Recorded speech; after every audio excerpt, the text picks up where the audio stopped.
Saya ingin bertanya perihal teori sejarah, yang mana zaman dulu kala ada manusia purba. Namun saya yakin bahwa manusia pertama itu Nabi Adam. Lalu apakah manusia purba itu benar-benar ada, Pak Ustadz? Adakah ayat Quran atau hadis yang menjelaskan manusia purba? Nabi Adam panjangnya situna zira'an, 60 hasta. Saya berapa hasta? Satu hasta nih, dari ujung nih ke sini. Satu hasta, dua hasta, tiga hasta, empat hasta. Karena kita udah lama kenal, tambah sedikit, 5 hasta. Nabi Adam 60 hasta. Kalau begitu Nabi Adam panjang sekali. Lalu kemudian berkurang. Saya ini last edition, yang paling kecil.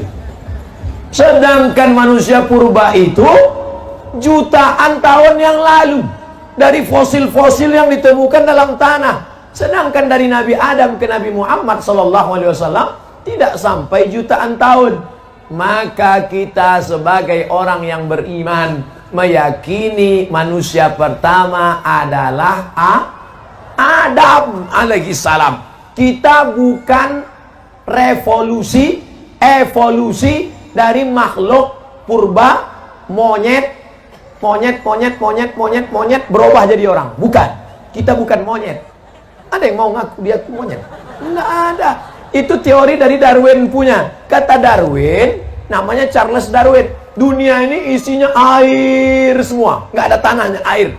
Lalu air ini disinari cahaya matahari menguap, lalu muncullah tanah. Lalu ikan yang dalam air berevolusi naik ke darat, manjat pokok kayu, berbulu jadi monyet. Monyet tadi berevolusi jadi orang. Ini teori masih diragukan. Kenapa? Karena kalau monyet itu berevolusi, kenapa setelah jadi kita kok nggak berubah lagi? Abdul Somad, kenapa Abdul Somad tidak berevolusi jadi makhluk baru? Pakai namanya gitu? Nggak ada. Ini menunjukkan bahwa manusia bukan evolusi dari monyet, tapi manusia memang makhluk yang berdiri sendiri, diciptakan Allah di surga, lalu dikirim ke dunia. Yang jelas makhluk Allah dua. Wa ma khalaqatul jinna wal insa, jin dan manusia. Maka kita meyakini itu sesuai yang tersebut dalam Quran dan hadis Nabi Muhammad sallallahu alaihi wasallam. Semoga Ustaz selalu dalam lindungan Allah, amin. Bagaimana cara agar usaha kita diberi kelancaran tanpa kita harus cari? Oh, nggak bisa.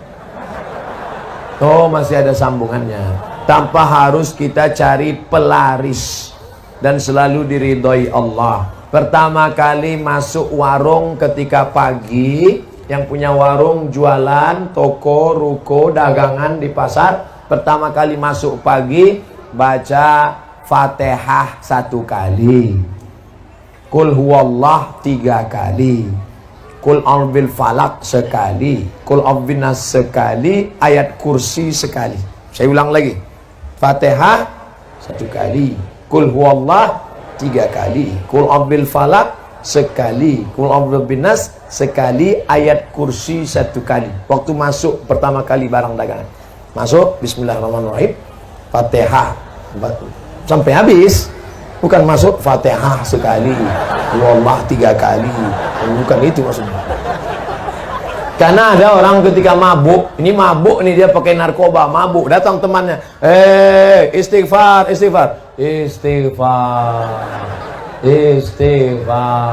Bukan itu. Kalau disuruh istighfar berarti Astaghfirullah Rabbal baraya, Astaghfirullah minal khataya. Nah, itu baca yang 5 tadi. Itu Ustadz dapatnya dari mana? Kebetulan saya diminta oleh alumni dari para habaib waktu Habib Umar bin Hafiz datang tahun lalu di Hotel Crown. Saya pembawa acara Habib Jin dan penerjemah Habib Umar bin Hafiz yang beri materi di hadapan pengusaha-pengusaha. Ada pengusaha yang nanya, Habib, kami ini bisnismen, gimana supaya lancar? Nah, itulah disampaikan Habib Umar bin Hafiz lengkap dengan ijazah. Pertama kali masuk baca Fatihah, Qul huwallahu 3 kali, Qul falaq sekali, Qul sekali, ayat kursi 1 kali. Ijazah dari beliau. Jangan lagi pakai mantra-mantra, masuk ke dalam mantra. Hai hantu segala hantu, setan segala setan. Datanglah, datang. Orang yang menjual jiwanya kepada iblis sudah terjadi. Coba cari di internet artis-artis yang menjual jiwanya kepada setan. Pernah lihat? Banyak di antaranya yang menjual jiwanya kepada setan. David Copperfield menjual jiwanya. Ada MOU-nya, Memorandum of Understanding Between Me and Satan. Jangan minta kepada setan. Kita ini hamba Allah, bukan hamba setan. Jangan minta kepada dukun, jangan minta kepada, tapi mintalah doa kepada para habaib, kepada para tuan guru dan kepada para ulama. Mudah-mudahan kita mendapatkan keberkahan hidup dunia dan di akhirat. Assalamualaikum Pak Ustadz. Waalaikumsalam. Bagaimana membimbing hati agar sabar dan taat dalam menanti seorang anak? Ustadz Somad, saya sudah nikah sebelum tahun 10 tahun belum punya anak. Berapa lama? 10 tahun. Nabi Ibrahim baru punya anak Ismail, umurnya 86 tahun. Kamu baru 10 tahun. Tunggu 76 tahun lagi. Doanya Rabbi habli minas salihin. Nabi Ibrahim berdoa 86 tahun baru dikabulkan Allah. Nabi Musa tersesat di lembah Tih, berdoa 40 tahun baru keluar. Nabi Muhammad minta pindah arah kiblat dari Baitul Maqdis ke Baitullah sampai wajahnya menengadah ke atas, 17 bulan baru pindah. Ini doa pagi minta kabul sore. Emang ente siapa? Oleh sebab itu, sulitkah bagi Allah membuat engkau hamil? Innama amruhu iza arada syai'an ayyakula lahu kun fayakun. Sudah diponis ini istri mandul, namanya Sarah. Sarah nggak mungkin punya anak, mandul, sudah tua. Tapi apa mau dikata, Allah punya kuasa. Akhirnya Sarah punya anak setelah Nabi Ibrahim berumur 99 tahun. 99 tahun jarak antara Ismail dengan Ishak, 13 tahun. 86 tambah 13, 99. Semua orang mengatakan Sarah mandul, gak mungkin punya anak. Ibrahim nikah sama Hajar, Hajar melahirkan anak Ismail, Sarah melahirkan anak Ishak. Allah punya kuasa. Oleh sebab itu jangan buka cabang dulu, mana tahu yang pertama ini melahirkan. Kita doakan, mudah-mudahan wala aziban illa zawajtah, yang belum menikah mudah-mudahan ditemukan jodohnya. Wala raghiban illa anjabtah, yang ingin punya anak diberikan anak yang soleh dan solihah. Mudah Allah memberikan anak, saudaraku. Sebetulnya Allah hanya ingin melihat engkau bermunajat di tengah malam berdoa. Orang dulu anaknya 10, pulang dari bajak sawah, makan ikan asin, sambal teri, mati lampu, lahir 10.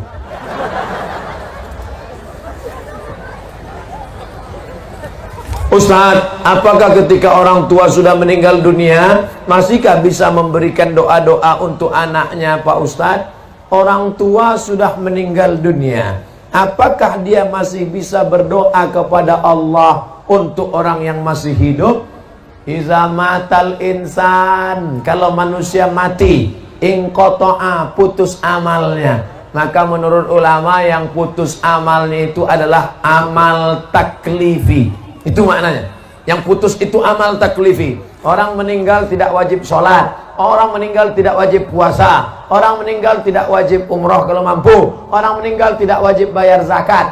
Tapi bahwa setelah meninggal dia beramal, maka dia tetap beramal. Mana contohnya? Nabi ketika Isra Mi'raj, Nabi melihat ada Nabi yang sholat di kuburnya. Nabi melihat ada Nabi yang berzikir di kuburnya. Itu menunjukkan bahwa orang meninggal juga masih tetap beramal. Tapi katanya amalnya putus. Yang putus itu amal taklifi.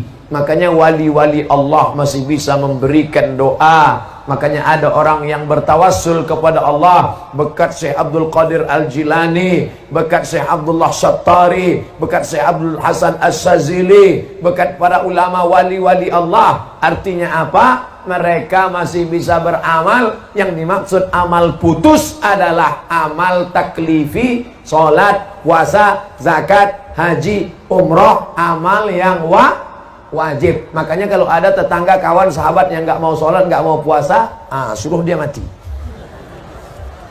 Dari pesantren Anwarul Hidayah, Pak Ustadz Somad, Anwar, kalau satu nur, satu nur cahaya, cuman satu cahaya nur, tapi tadi cahaya Anwar. Nama suaminya siapa? Anwar, bercahaya. Mana orangnya? Hitam. Mohon maaf Pak Anwar. Anwar, hidayah, jalan, nur, cahaya. Semakin banyak pesantren-pesantren, maka semakin banyak cahaya-cahaya hidayah yang akan menerangi provinsi Banten, insya Allah. Banten ini negerinya para ulama yang menulis tafsir Marah Labid fi Kasfi Ma'anil Qur'anil Majid. Tafsir berbahasa Arab, dibaca orang Arab, dicetak di Arab, ditulis Arab, dibaca orang Arab, ditulis oleh Syekh Muhammad Nawawi Al-Bantani, Banten, makamnya di Ma'la dekat Masjidil Haram. Pak Ustadz, bagaimana hukum seorang penghafal Quran yang sedang haid, murojaah hafalannya dengan memegang mushaf, dan apa dalilnya? Saya hanya berpegang kepada kitab yang saya baca. Kalau ada ustadz lain yang fatwanya beda dengan fatwa yang saya sampaikan, mungkin dia lebih alim. Yang saya tahu, perempuan yang haid tidak boleh megang Quran, tidak boleh bawa Quran, tidak boleh baca Quran, tidak boleh masuk masjid, tidak boleh tawaf, tidak boleh puasa, tidak boleh sholat. 7 larangan. Tidak boleh bawa Quran, tidak boleh megang Quran, tidak boleh baca Quran, tidak boleh tawaf, tidak boleh i'tikaf, tidak boleh sholat, tidak boleh puasa.